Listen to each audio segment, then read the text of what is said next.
प्रत्याख्याय भविष्यत् कर्म समस्तम निरस्त सन्मोह आत्मनि चैतन्यात्मनि निष्कर्मणि नित्यमात्मना वर्ते।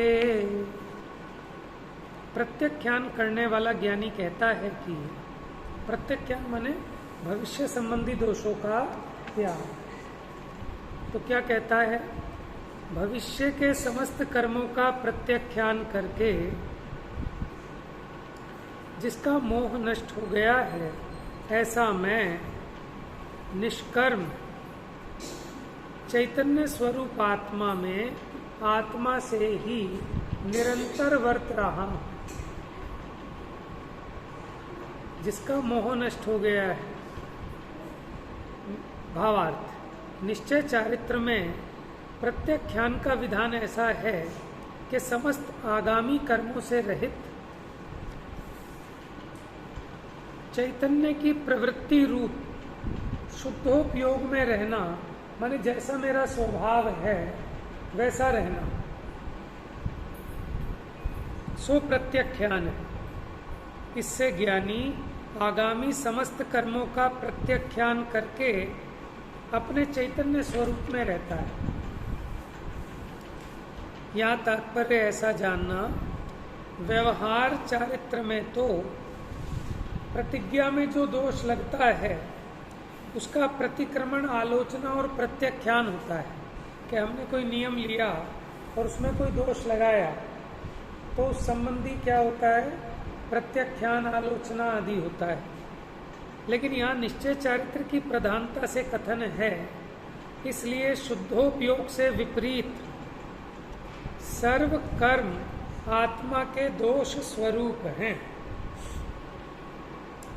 क्या कहा? देखो, हमने कोई प्रतिज्ञा ली और उसमें दोष लगाया, ये तो अपराध है ही। लेकिन यहाँ निश्चय चारित्र के प्रकरण में कहते हैं कि सभी कर्म, 865 नंबर पेज, सभी कर्म क्या है? वो दोष स्वरूप है, क्योंकि सभी कर्मों का प्रत्याख्यान, आलोचना और प्रतिक्रमण करना है। उन समस्त कर्म चेतना स्वरूप परिणामों का तीनों काल के कर्मों का प्रतिक्रमण, आलोचना तथा प्रत्याख्यान करके ज्ञानी सर्व कर्म चेतना से भिन्न अपने शुद्धोपयोग रूप आत्मा के ज्ञान श्रद्धान द्वारा, उसमें स्थिर होने के विधान द्वारा निष्प्रमाद दशा को प्राप्त होकर श्रेणी चढ़कर केवल ज्ञान उत्पन्न करने के सन्मुख होता है। देखो, निश्चय चारित्र में क्या है? व्यवहार चारित्र में तो जैसी आपने प्रतिज्ञा ली थी उससे विचलित हुए तो वापस फिर उसी में अपने आप को स्थापित करना, ये व्यवहार चारित्र था। व्यवहार से प्रत्याख्यान, आलोचना, प्रतिक्रमण था। और निश्चय से जैसा आपका स्वभाव है उससे अनादि से च्युत है, लेकिन अपने स्वभाव रूप हो जाना, जैसा अपना चेतनमय स्वभाव है तो सिर्फ चेतनमय रहना, राग द्वेष रूप नहीं होना, इसका नाम चारित्र है। इसी का नाम प्रत्याख्यान, क्योंकि इससे आगामी कर्मों के बंध का अभाव होता है। भूतकाल के कर्मों का अभाव होता है, इसलिए इसी का नाम प्रतिक्रमण। और वर्तमान में कोई दोष उत्पन्न नहीं होता, इसलिए इसी का नाम आलोचना है।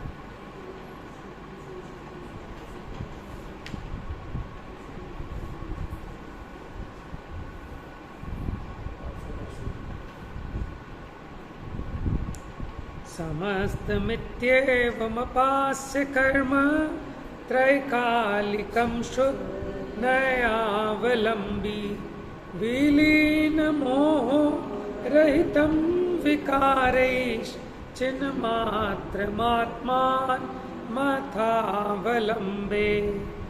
शुद्ध नय का अवलंबन करने वाला कहता है कि पूर्वोक्त प्रकार से तीनों काल के समस्त कर्मों को दूर करके छोड़कर शुद्ध नयावलंबी, शुद्ध नयावलंबी माने क्या? कि भगवान ने उस आत्मा के स्वभाव को देखने की एक दृष्टि बताई उस दृष्टि से आप इस आत्मा को देखोगे तभी ये स्वभाव रूप से जो शुद्ध है वैसा दिखाई देगा। तो देखने का नजरिया उसका नाम है शुद्ध नय। तो शुद्ध नय से देखें तो भव में लीन ये संसारी कैसे हैं, जैसे सिद्ध भगवान, जैसे 8 गुणों से अलंकृत सिद्ध परमात्मा है, ऐसे ये भव में लीन संसारी है। लेकिन कौन से नय से? शुद्ध नय के अवलंबन से। और अगर आपके पास शुद्ध नय का अवलंबन नहीं है तो फिर आपका ये कहना मिथ्या है, क्योंकि आपको ऐसा दिखेगा ही नहीं। उस नय के बल से शुद्ध कहा। नियम सार जी की टीका में ये शब्द लिखे कि उस नय के बल से ये संसारी सिद्ध समान है, सर्वथा मत मान लेना। स्वभाव की अपेक्षा कहा है नियम सार जी, ये गाथा 46-47।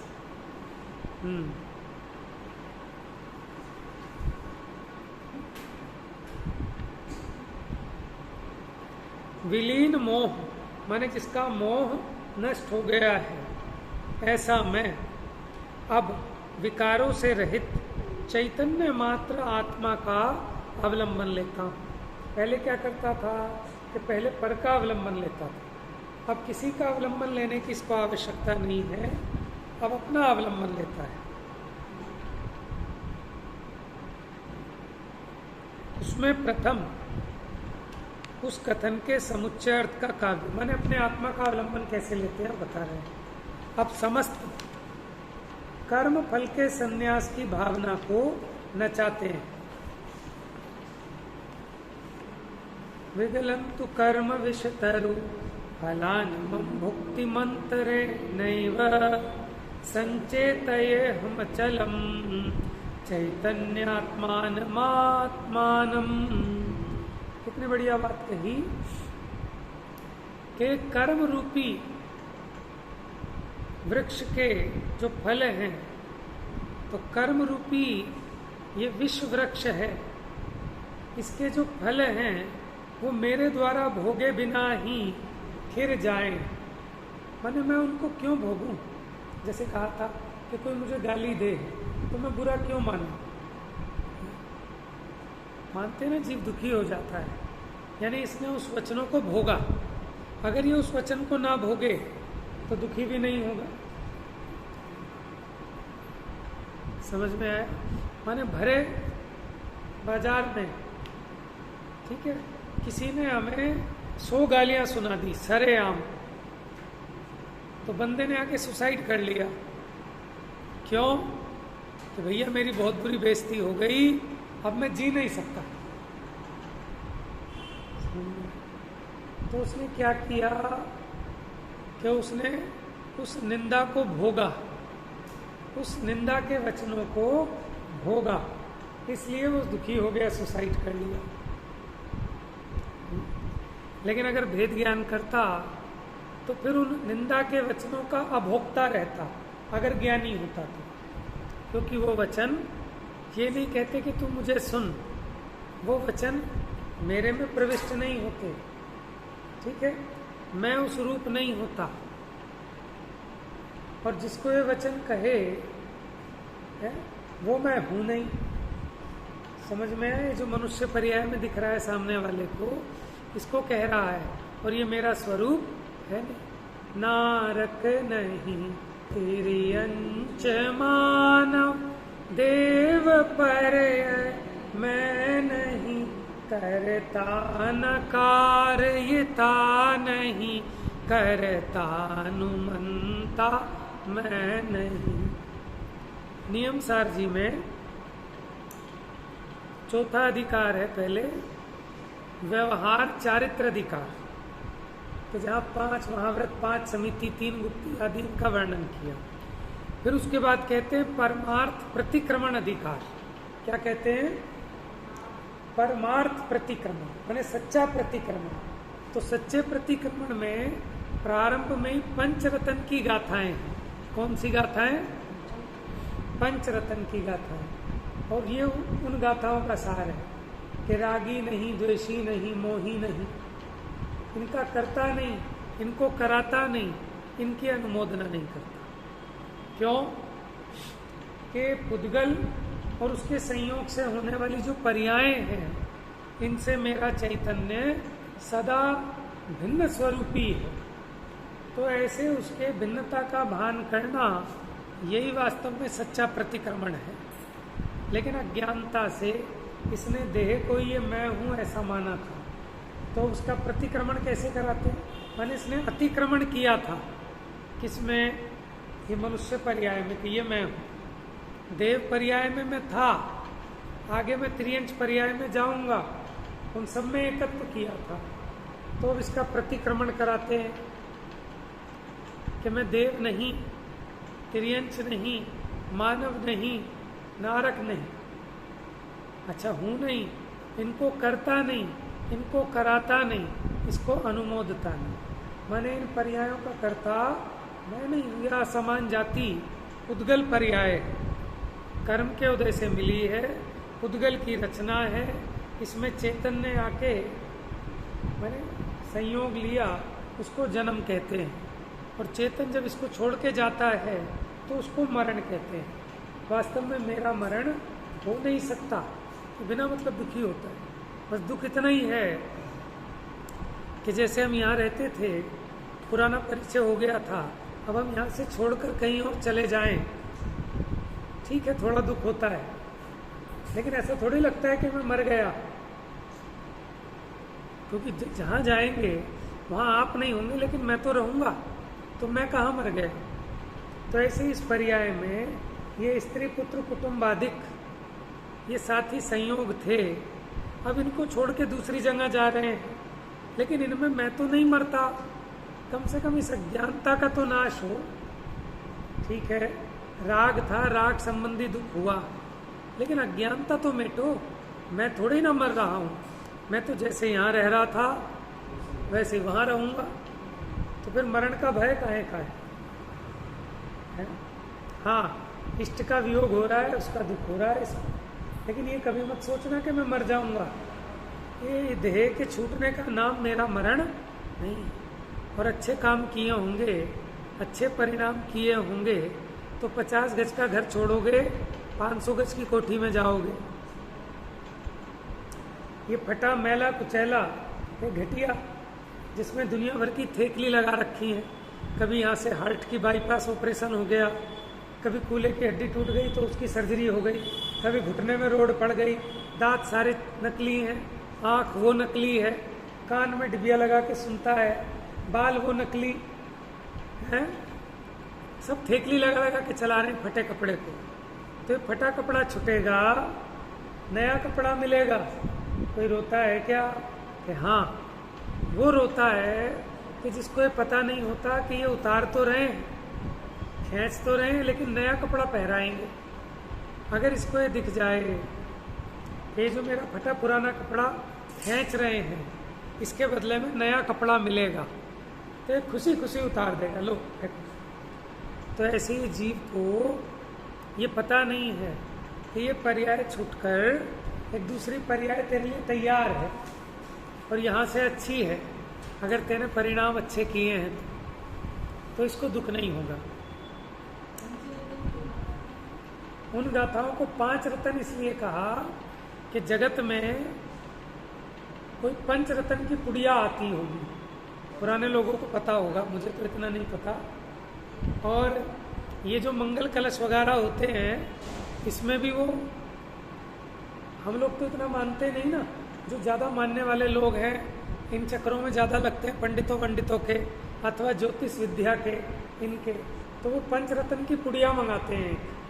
माने आपने घर में मुहूर्त करना हो, मंगल कलश विराजमान करना हो, तो पंडित जी सामग्री लिखाएंगे, तो उसमें एक 5 रत्न की पुड़िया भी मंगाएंगे, तो वो बड़े मंगल माने जाते हैं। कोई 5 रत्नों का क्या हो, उसकी हवा होती होगी, भगवान जाने क्या होता। जरा नियम सार जी में 5 परमागम की गाथा नहीं, नियम सार जी अलग ग्रंथ है। उन गाथाओं को, वो 5 गाथाएं हैं, उन 5 गाथाओं को रतन रूप कहते हैं। जैसे रत्न के मिलने पर रत्न थोड़ा सा होता है लेकिन बहुत कीमती है। उसी प्रकार वो 5 गाथाएं इतनी इंपॉर्टेंट हैं कि आचार्य देव ने उसको नाम क्या दिया? पंचरत्न गाथाएं।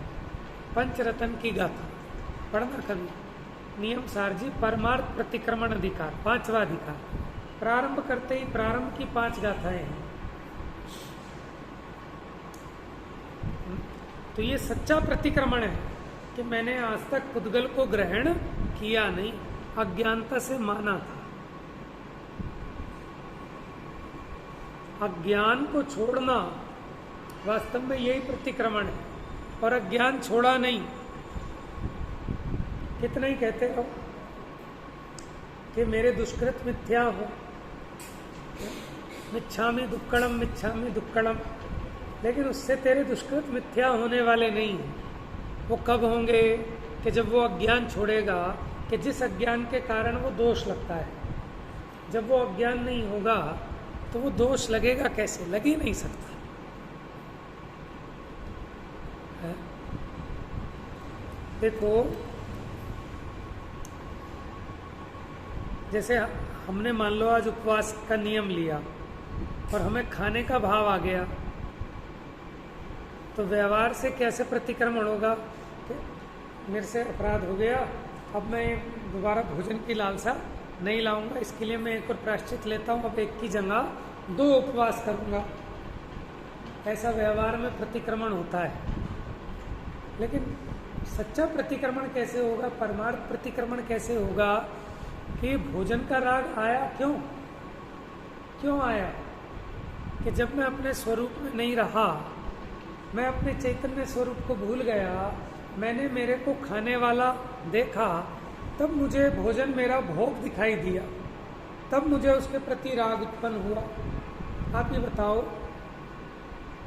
विष्ठा को देखकर क्या अपने मुंह में कभी पानी आता है? और सुअर के तो आता होगा। क्यों? हमारे क्यों नहीं आता, उसके क्यों आता है? क्योंकि हमें भेद ज्ञान है कि मेरा भोग्य पदार्थ नहीं है। हाँ, जो मेरा भोग्य पदार्थ है, देखो, जो सज्जन हैं, जो विवेकी हैं, जो बुद्धिमान हैं, ठीक है, उनके भी मुंह में पानी आता है, लेकिन योग्य स्थान पर, अयोग्य स्थान पर नहीं। समझ में आया? तो विवेकी को पता है कि ये खाने लायक है और ये खाने लायक नहीं है, ये ग्रहण करने योग्य और ये ग्रहण करने योग्य। तो इसलिए उसके राग तो है, लेकिन उस राग की प्रवृत्ति कोई स्थान में नहीं होती, अस्थान में नहीं होती, उसको आएगा ही नहीं राग। समझ में आया? जिसको पता है कि सब छने जल का ही भोजन लेंगे, कितना ही स्वादिष्ट भोजन हो, लेकिन अगर छने जल से शुद्ध सामग्री से तैयार नहीं हुआ, उसके मन में जरा भी आसक्ति आएगी नहीं। समझ में आया? जैसे कोई शीलवान पुरुष है, वो पर स्त्री कितनी सुंदर क्यों ना हो, लेकिन उसको उसके प्रति आकर्षण का भाव आ ही नहीं सकता। क्यों नहीं आ सकता? क्यों नहीं आ सकता? क्योंकि वो विवेकी है, उसको पता है कि क्या ग्रहण करने योग्य है, क्या ग्रहण करने योग्य नहीं है। इसलिए इतने अनंत पाप से ज्ञानी बच जाता है। समझ में आया? दूसरे की जेब में हजारों की गड्डियां दिखाई दे रही हूं, लेकिन एक रंच मात्र भी मन में भाव नहीं आता है? यही तो विवेक है, यही न्याय है, इसी का नाम नीति है। तो कहते हैं ना, न्याय नीति, इसी का नाम न्याय नीति है, बाकी का नाम अन्याय है। आप दूसरे के माल पे अपनी दृष्टि डालो, दूसरी की स्त्री पर अपनी दृष्टि डालो, इसी का नाम तो अन्याय है। तो ये विवेक, तो ऐसे ज्ञानी को विवेक रहता है कि ये पर द्रव्य मेरा भोग्य नहीं है, तो इसलिए वहां इसकी उत्पत्ति नहीं होती। ये परमार्थ प्रतिक्रमण है कि भेद विज्ञान पूर्वक कि क्या मेरा है और क्या मेरा नहीं है। समझ में आया? देखो, जैसे उदाहरण,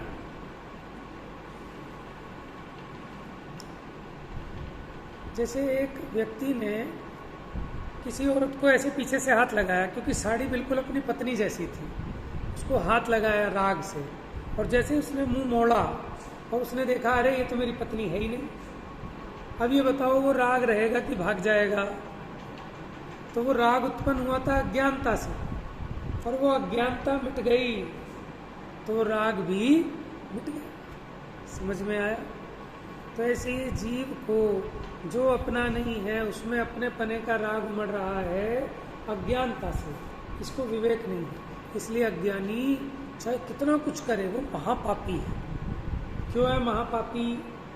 उसको अपनी लक्ष्मण रेखा ही नहीं पता, वो पर के माल को अपना माल मान रहा है? वो किस घमंड में है कि मैंने अपनी स्त्री का त्याग किया।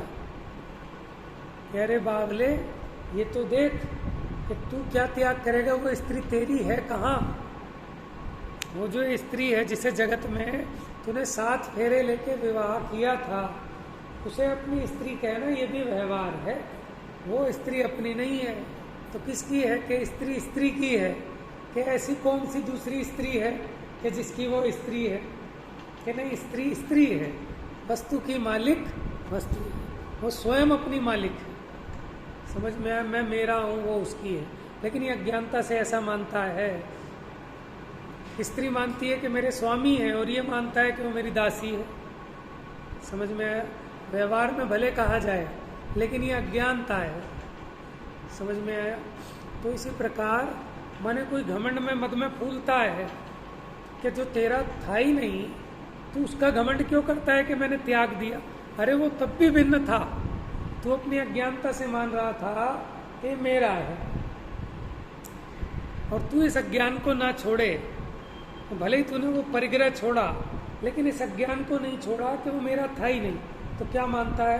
अरे साहब, हम पे इतनी जायदाद थी, इतनी दुकानें थी, मेन बागपत रोड पे हमारी 4 दुकानें थी, हमने सब छोड़ दिया।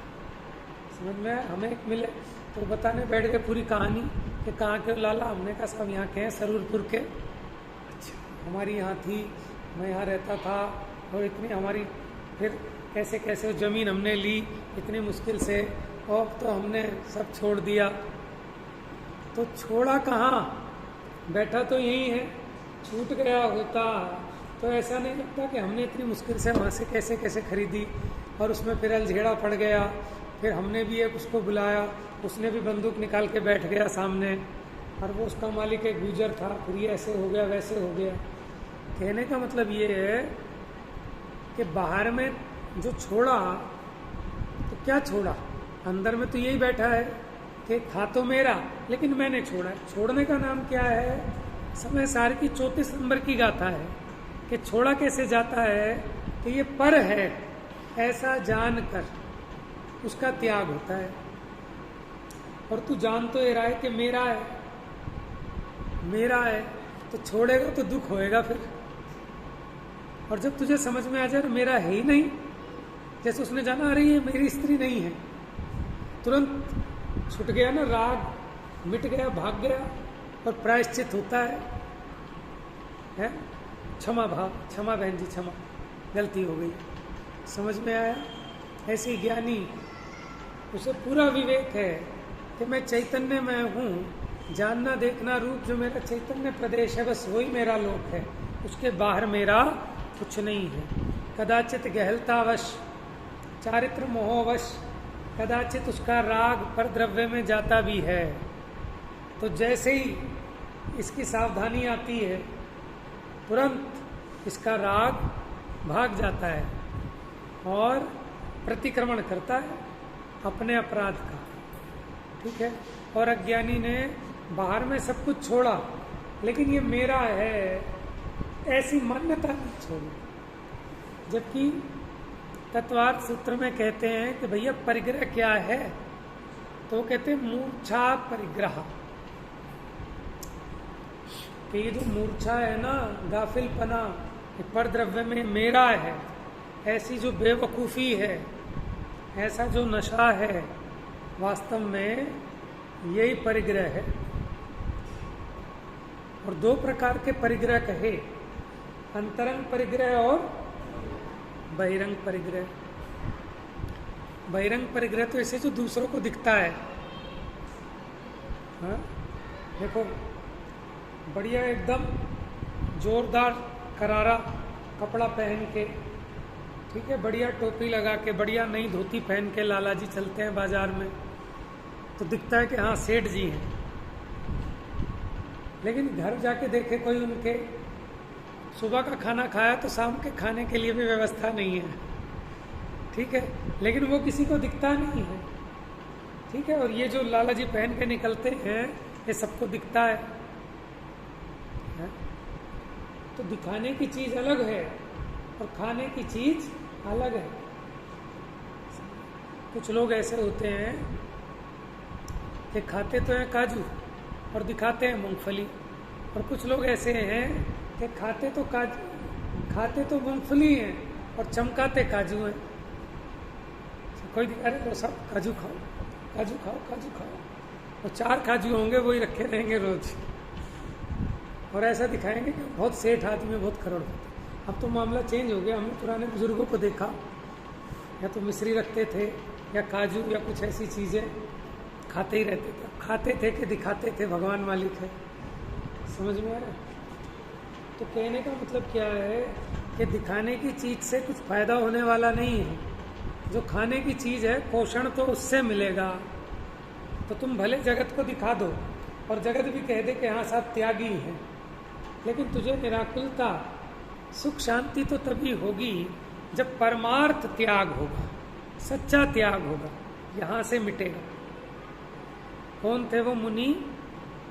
पुष्पढाल। उन्होंने स्त्री छोड़ी थी ना। अरे छोड़ी क्या थी, महाराज ने फंसा लिया था। कौन से महाराज ने?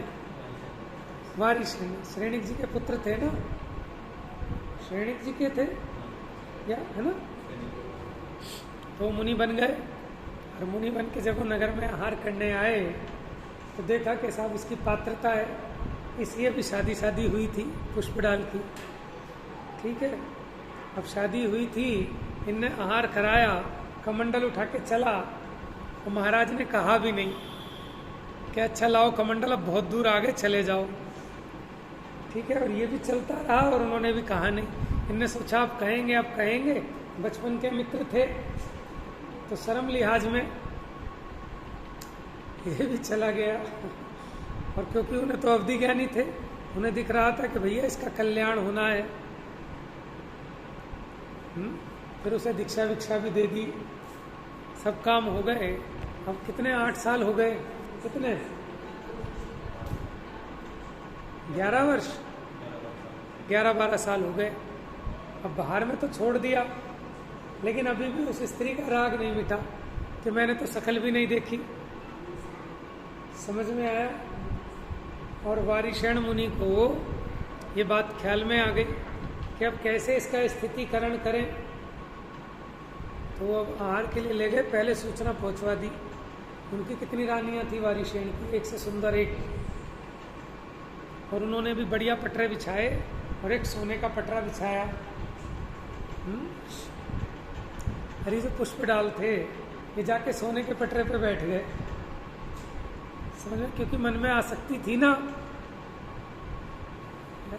कहानी मुझे पूरी याद नहीं है, गड़बड़ करूं तो बता देना।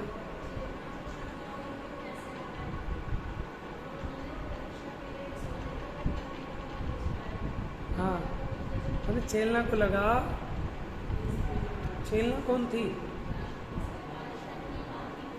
हाँ, तो इनको लगा कि फिर इसके मन में राग तो नहीं आ गया, तो उसने लकड़ी का और सोने का पट्टा बिछवाया। तो लकड़ी के पटरे पे बैठे परीक्षा। अच्छा, वहाँ सारी स्त्री आ गई और घूंघट हटा के आना भैया सब। तो उसकी माँ और परेशान हो गई कि क्या बात है, ठीक है। अब जब वारिशेण ने, उन्होंने पुष्पढाल ने देखा कि एक से बढ़ के एक सुंदर स्त्रियां हैं इनकी, और मेरी तो काणी है, तो भी मेरा राग नहीं टूट रहा। तो उनकी सुंदर रानियों को देखकर इनका फिर सच्चा वैराग्य हुआ है।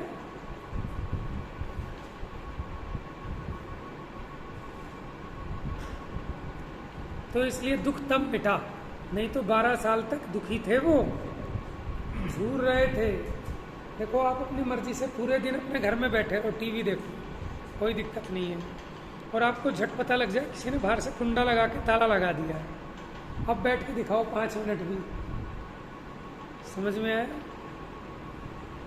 तो ऐसी पराधीन सपने सुख नाही, पराधीनता में सुख नहीं है।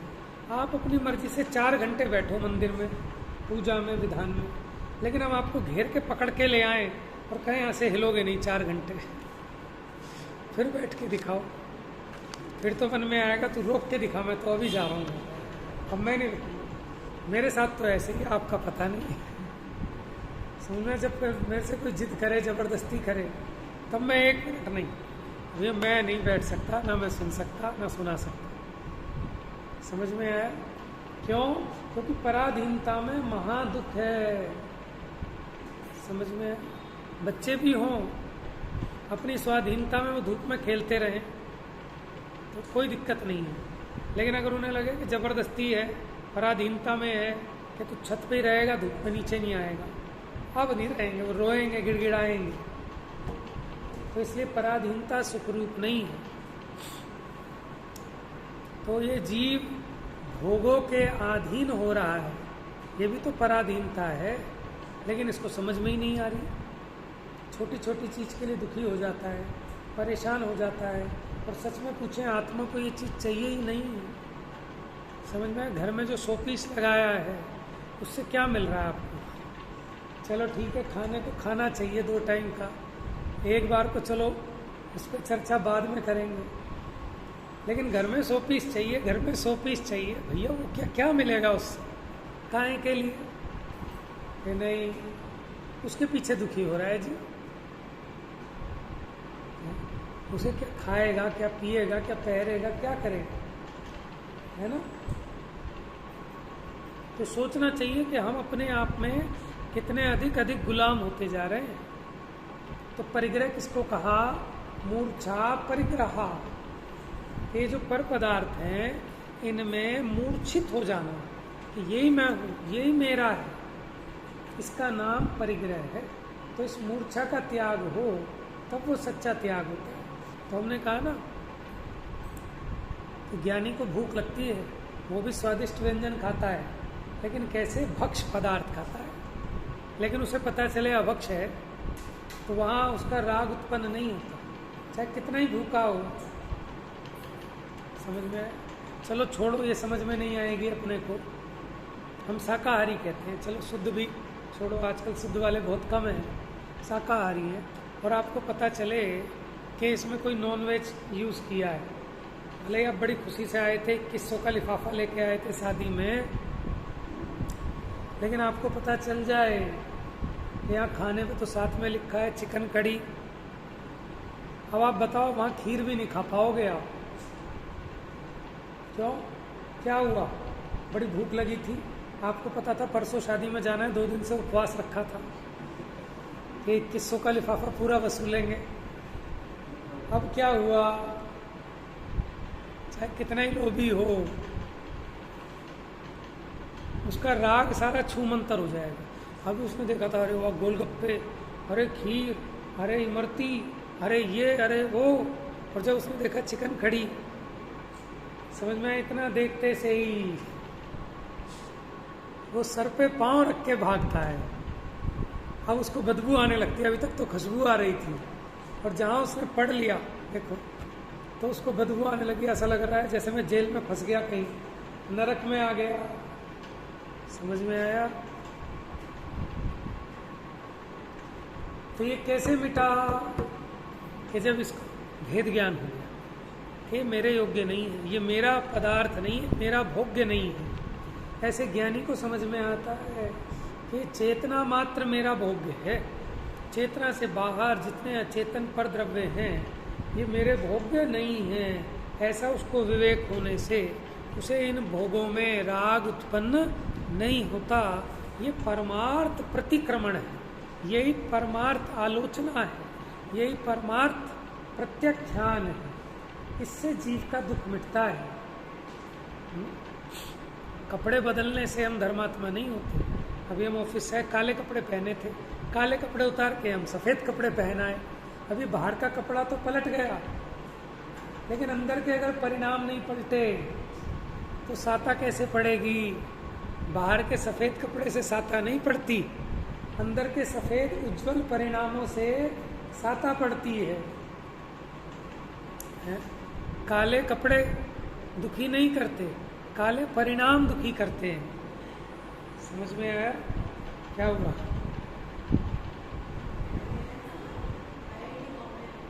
है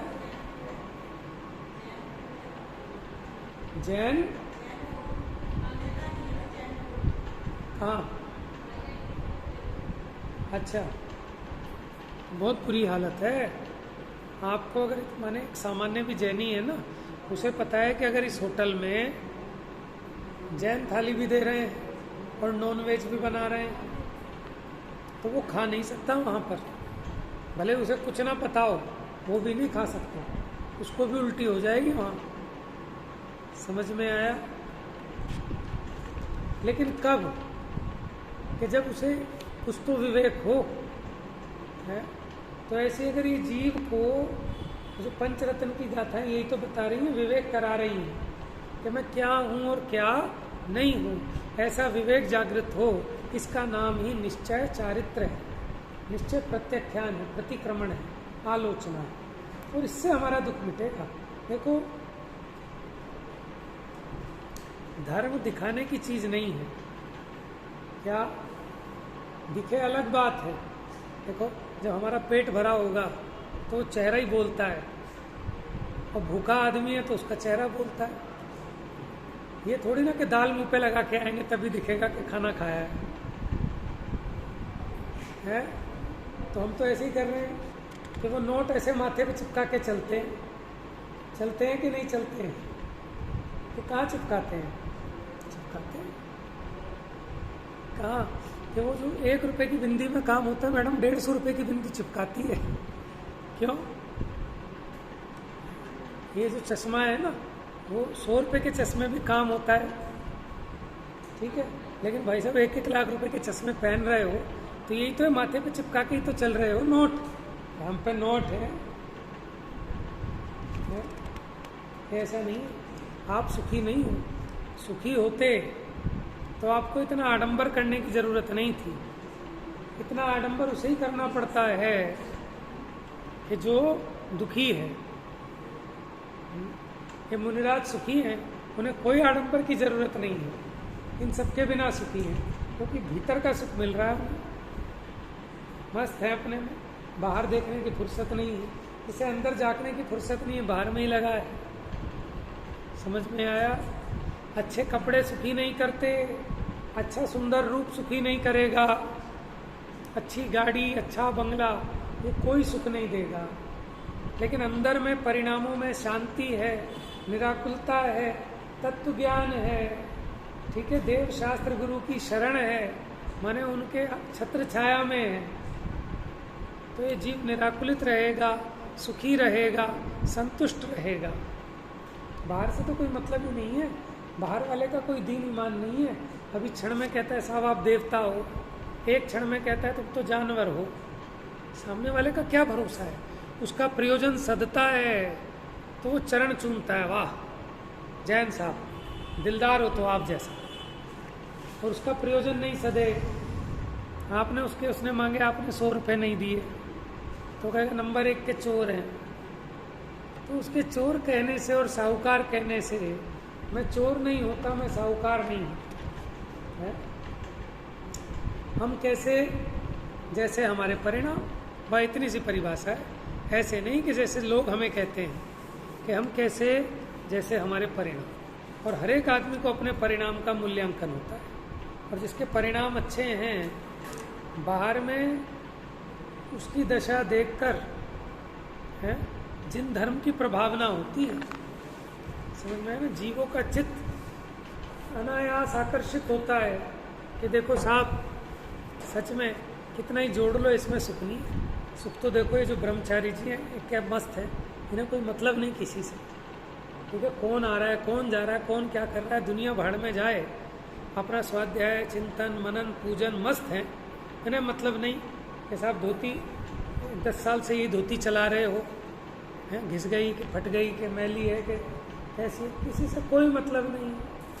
सुंदर लग रहे हो कि बेसुंदर लग रहे हो, कोई विकल्प नहीं, कुछ नहीं। तो निराकुलित होकर तत्व चिंतन में लगते हैं और उसका रहस्य समझ में आता है। अब पढ़ तो रहे हैं जिनवाणी और नजर है पूरी बाहर में, तो कहाँ जिनवाणी समझ में आएगी? समझ में आया ना। तो इसलिए निश्चय प्रत्याख्यान, निश्चय प्रतिक्रमण, निश्चय आलोचना, माने निश्चय चारित्र, ये जीव को सुख देने वाला है। हाँ, जिसके निश्चय चारित्र होता है उसके बाहर में यथा योग्य व्यवहार चारित्र भी होता है, लेकिन वो व्यवहार चारित्र में अपनापना नहीं करता। 2 दिन खाना नहीं खाया तो इससे अपनी महानता नहीं मानता। अरे ये तो पुद्गल का खेल है, इसमें पेट रूपी कोठे में कब कितना अनाज जाना है ये भी नक्की है। दाने दाने पे लिखा है खाने वाले का नाम, लेकिन मैं चेतन खाने वाला नहीं हूँ। ये इसकी अपनी योग्यता है कि जब जाना है तो वैसा भाव आ जाता है, और जब इसमें जाना ही नहीं है उसी प्रकार के कर्म का उद्देश्य, तो भाव भी वैसे ही आ गया कि आज खाना नहीं खाएंगे। तो उससे अपना बड़प्पन नहीं मानता, और अज्ञानी इन्हीं चीज़ों में लगा रहता है। वो कहते हैं हे पांडे तू कण को छोड़कर भूसी ही कूटता है। अब बताओ उसमें से तेल निकलेगा क्या? कण की प्राप्ति होगी क्या?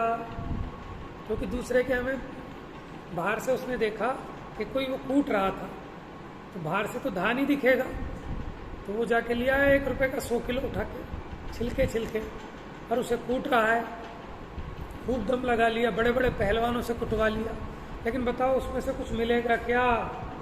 तो वो कहते हैं हे पांडे तो ये शब्दों में ही संतुष्ट हो रहा है, इसको अर्थ को छोड़कर, भाव को छोड़कर खाली शब्दों में ही संतुष्ट हो रहा है, तो तुझको फल की प्राप्ति कैसे होगी? ऐसी सब चीज़ों पे लगा लेना कि तू बस बाहर के वेश में ही संतुष्ट हो रहा है। 4 लोगों ने हमें धर्मात्मा कह दिया तो इतने में प्रसन्न हो रहा है, और 4 लोगों ने कह दिया पापी है, बेईमान है, ढोंगी है, तो इसका दिल टूट जाता है। समझ में समझ में आया? तो इसलिए भैया भेद ज्ञान के बिना ना कोई आज तक सुखी हुआ है, ना हो रहा है, ना हो सकता। समझ में आया? तो इसलिए हमें क्या करना है कि समय रहते फटाफट जब लो ना रोग जरा गहे तब लो झटती निज हित करो। समझ में? जा वाणी के ज्ञान से सूझे